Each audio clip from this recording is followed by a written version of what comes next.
Hello, my dear students. Welcome to the channel Focused and Brilliant Studies. आज की मेरी video last video की continuation में ही है, जिसमें हम लोग ऑलरेडी कर चुके हैं मोटिवेशन का मीनिंग क्या है, कंसेप्ट क्या है, फीचर्स क्या है और मोटिवेशन का प्रोसेस क्या है, राइट। तो आज की मेरी वीडियो में हम लोग डिस्कस करेंगे मास्लोस need hierarchy theory of motivation, financial incentives, non-financial incentives, and also the most important part is we will also do previous year's board questions, especially case studies based on the motivation. Now let's start with the Maslow's need hierarchy theory of motivation. बेटा पहले हमें समझना जरूरी होगा कि Maslow के need कहती क्या है। Maslow's need hierarchy theory is considered as a most understanding theory for the motivation. Maslow की थ्योरी बेस्ड है ऑन द ह्यूमन नीड्स के ऊपर ही इसकी थ्योरी बेस्ड है। Maslow felt that within every human being there exists a hierarchy of 5 needs. वो कौन कौन सी needs हैं देखिएगा, लिखा मैंने ब्लैक बोर्ड पे अभी। Basic physiological needs, safety and security needs, affiliation, belongingness needs, esteem needs, and last one is the self actualization needs. अब हम इन नीड्स को वन बाय वन समझते हैं बहुत ध्यान से बेटा, इनके ऊपर क्वेश्चन अवश्य आता है। The most important topic the concept is, देखिएगा एक पिरामिड के शेप का ट्रायंगल में, जिसमें बेस बनता है हमारा बेसिक फिजियोलॉजिकल नीड्स, फिर safety and security needs, affiliation, belongingness needs, esteem need, and last ऊपर जाके आता है हमारा सेल्फ एक्चुअलाइजेशन नीड्स। अभी हम बारी बारी से इंडिविजुअल के हिसाब से एंड फॉर द ऑर्गेनाइजेशन के हिसाब से नीड्स को हम पढ़ते हैं। Now let's start with the basic physiological needs. Basic physiological needs, These needs are the related to survival and maintenance. जो हमारी बेसिक नीड्स हैं, जिनके ऊपर हम जिंदा रहते हैं, हमारा सर्वाइवल, हमारा maintenance of the human life depends. Basic needs, भूख, रोटी, कपड़ा और मकान, सुना ना आप लोगों ने। हंगर, थर्स्ट, शेल्टर, स्लीप, ये at the individual level we require all this. अब एक संस्था, एक एंटरप्राइज, एक ऑर्गेनाइजेशन इन नीड्स को कैसे सेटिस्फाई करती है? The organisation satisfies these needs of the employees by giving them the basic salary. अगर बेसिक सैलरी मिलती है हर एम्प्लॉय को, तो उसकी अपने आप ही ये रोटी, कपड़ा, मकान, स्लीप, थर्स्ट सब अपने आप ही उसका पूरा होता जाता है। Because these needs are their basic needs and they are relate to the survival and maintenance, right. आगे बढ़ते हैं। ये जब हमारी पूरी हो गई, आगे बढ़ के आई हमारी सेफ्टी एंड सिक्योरिटी नीड्स। जब हमारी बेसिक नीड्स पूरी हो जाती है ना, तब हमें क्या चाहिए? अब हमें सेफ्टी चाहिए, अब हमें सिक्योरिटी चाहिए, अब हमें प्रोटेक्शन चाहिए। We need the security, safety, protection from home, from the physical and emotional harm. Physical क्या होता है? Physical safety includes the protection from the accidents, illness, fire, physical danger. ये सब क्या है? हमारे फिजिकल हैं, ठीक है ना। अब ऐसे ही हमारा we want the economic security. We must have the adequate funds. हर एम्प्लॉय चाहता है कि अब मेरे पास जो मेरी बेसिक नीड्स पूरी हो गई, अब now I want some adequate funds. ये भी साथ में हमें चाहिए। अब सोशल सिक्योरिटी भी चाहिए हमको, कि हमारा अगर ओल्ड एज बुढ़ापा आएगा तो वो भी हमारा सेफ होना चाहिए। Social support during the old age when at the time of the illness.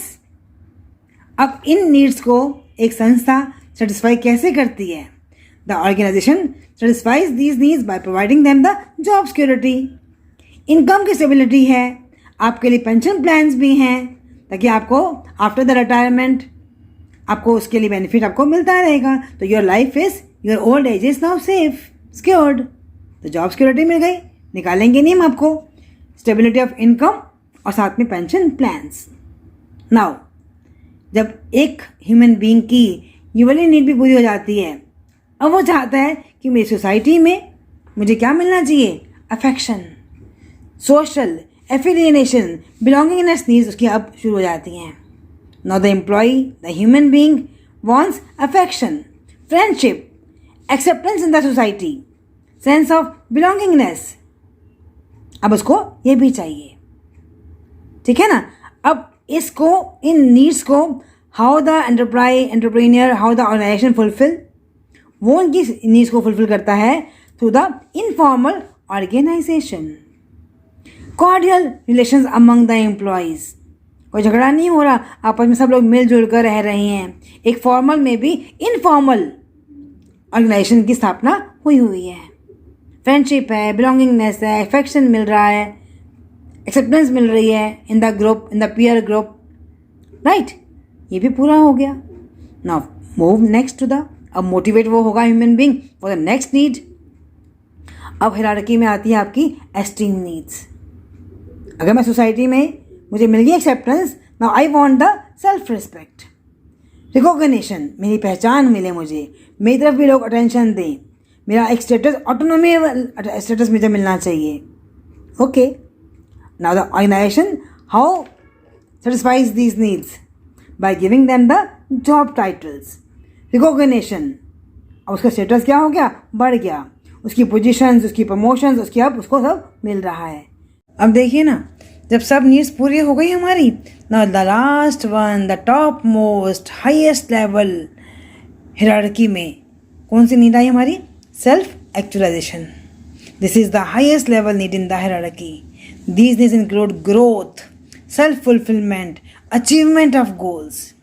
अब इन नीड्स को how the organisation fulfils, satisfies these needs by allowing employees to take initiative to become what they are capable of becoming.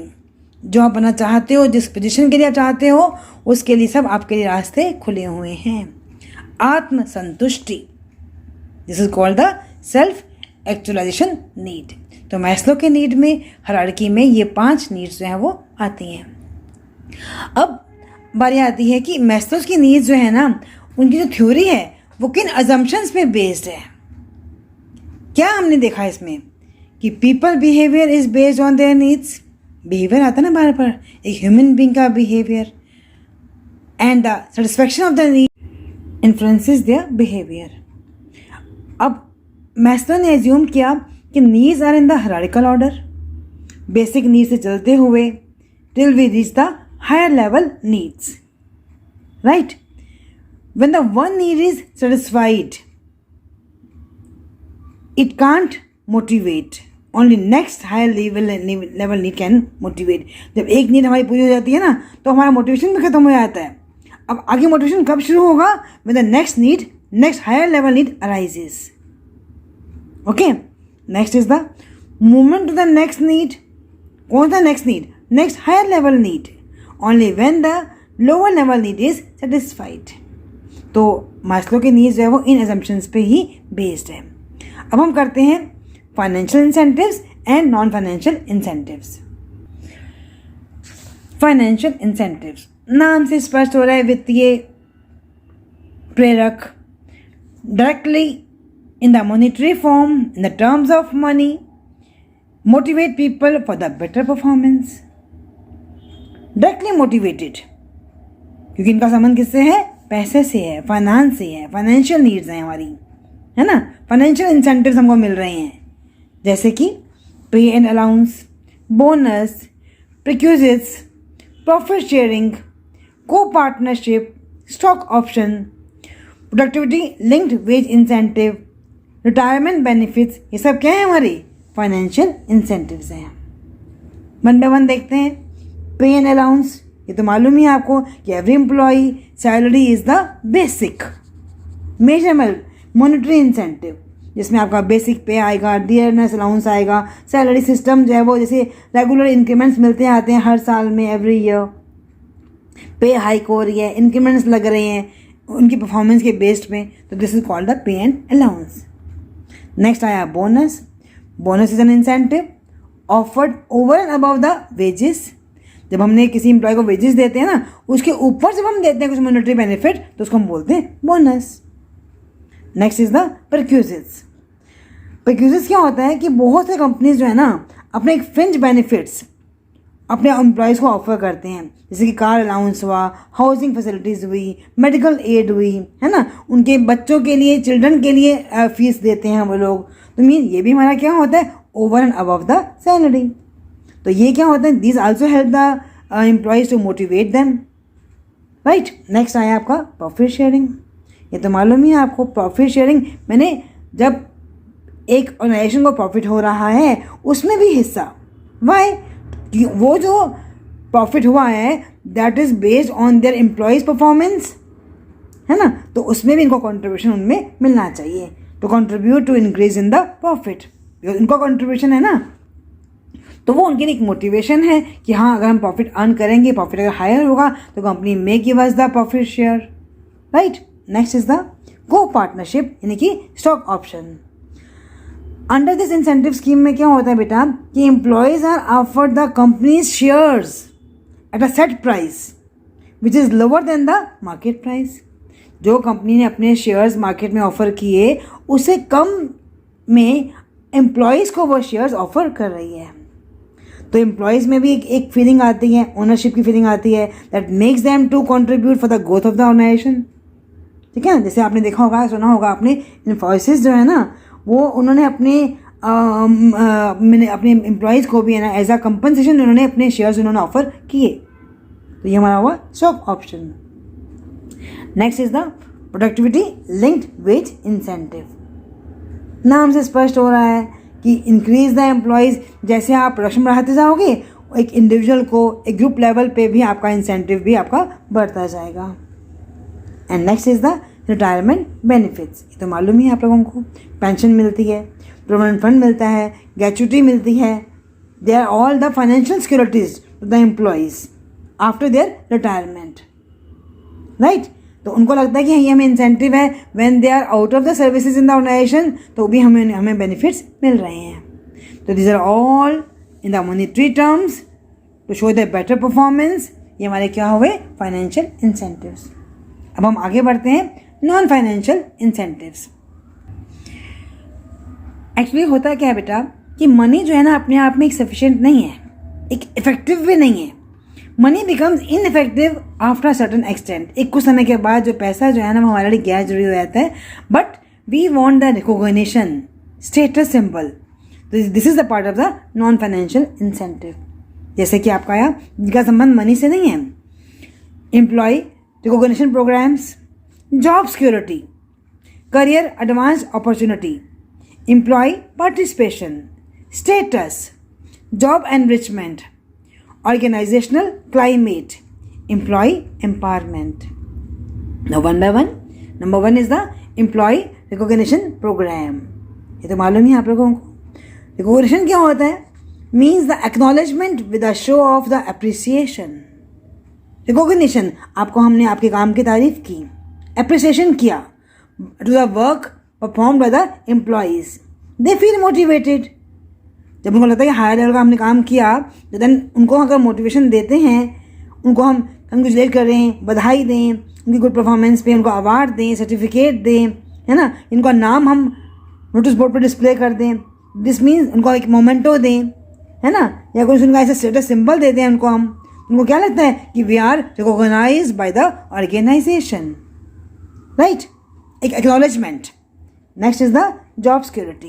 ये तो मालूम ही है बेटा आपको कि employees want their jobs to be secure. ये हर बंदा चाहता है कि मेरी जो जॉब है, मेरी जो इनकम है, मेरा जो वर्क फ्लो है, that should be without any worries. तो तभी उसको एक ग्रेट एंथुजियाज्म से, वो जील से काम करता है। तो जब नेगेटिव एस्पेक्ट्स नहीं होंगे जॉब करने में, तो he works more efficiently, right? Next is the career advancement opportunity. मालूम चल रहा है, दिखाई दे रहा है आपको, advancement opportunities मतलब we are giving the opportunity to our employees the more further advancement for the career.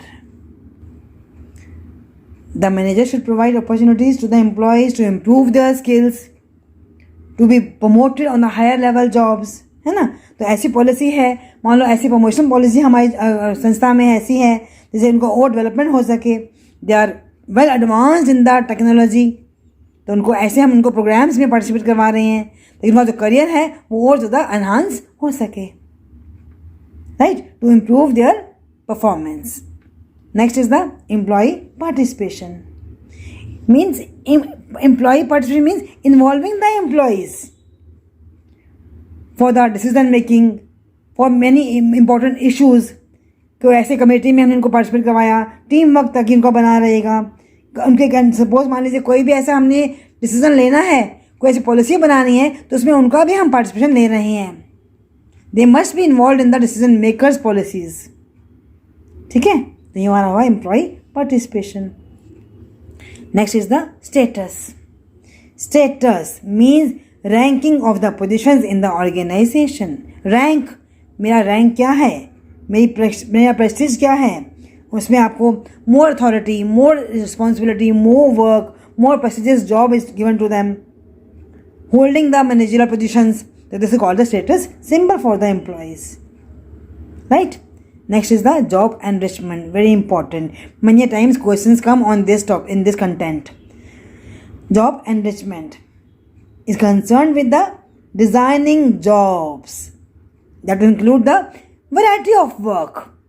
Enrichment, variety of work, variety of content requiring the higher level of knowledge, higher level of the skills, giving workers more autonomy, more freedom, more responsibility. Why? To make them enriched for their growth, for their personal growth, giving them the meaningful work experience.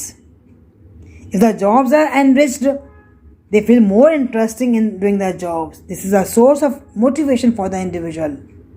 This is called a job enrichment.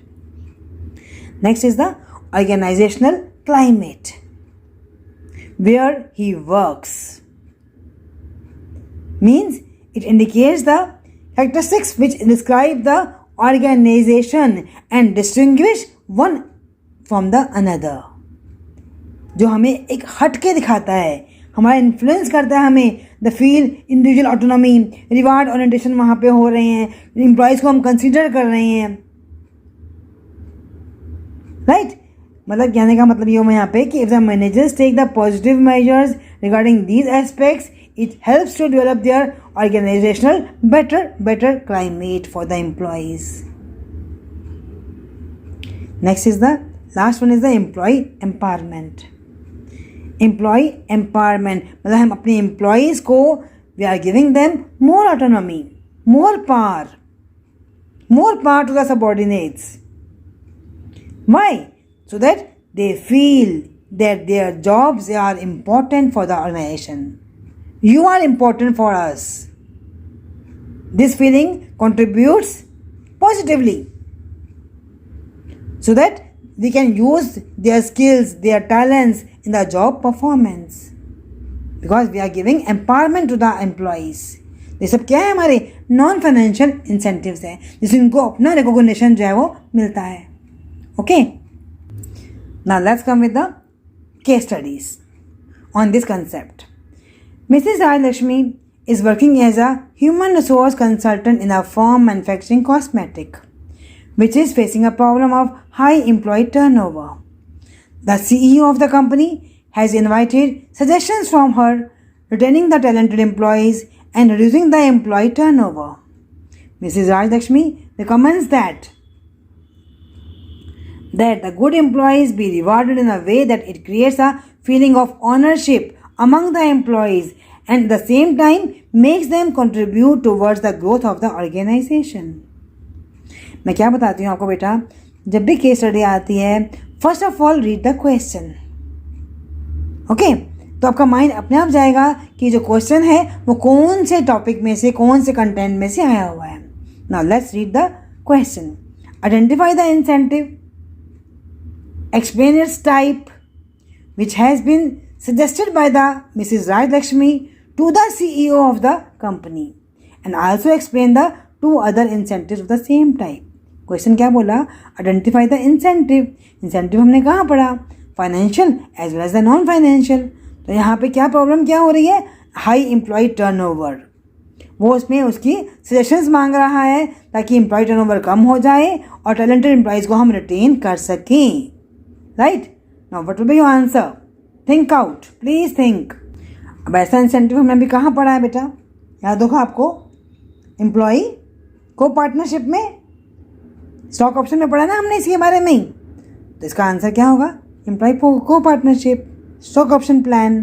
फिर इसने बोला can explain the two other incentives. कौन सा? कुछ भी बोल दो, क्योंकि हम बात कर रहे हैं यहाँ पे फाइनेंशियल की बात कर रहे हैं. तो कौन से, कोई से भी बोल दीजिए. बोनस बोल दो, पे एंड अलाउंस बोल दो, है ना, प्रॉफिट शेयरिंग बोल दो. ठीक है ना. तो हमारा इसका आंसर भी हो गया. अभी बीच में एक क्वेश्चन आया था बोर्ड में कि Sanjana limited assured their employees that in spite of recession, no worker will be retrenched from the job. The question is, name the type of incentive. किसी को भी हम जॉब से निकालेंगे नहीं. कौन सा इंसेंटिव हुआ? इंसेंटिव हुआ हमारा job security. This type of incentive is a non-financial incentive. ठीक है ना. हो गया बेटा. तो इस तरह से जितने मैंने भी क्वेश्चंस करवाए हैं आपको, financial incentive, non financial incentive, इन सबको डिटेल में आप लोग पढ़िए बेटा. ध्यान से बार बार सुनिएगा मेरी वीडियो को. सुनते सुनते ही आपको याद हो जाएगा कि कौन सा इंसेंटिव किस में आना चाहिए. Okay, please focus on your studies. Till then, goodbye. A very good day for to all of you.